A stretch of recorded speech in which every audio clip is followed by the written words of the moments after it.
Instant Pot Turkey Stuffed Peppers. Ingredients: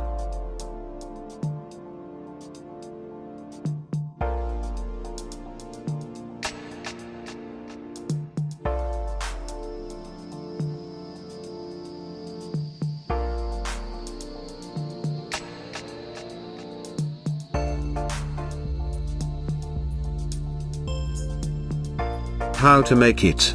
Step 1. Combine chopped pepper tops with ground turkey, cooked brown rice, breadcrumbs, 1/4 cup marinara sauce, onion, parmesan cheese, parsley, tomato paste, salt, black pepper, egg, and garlic. Mix thoroughly. Step 2.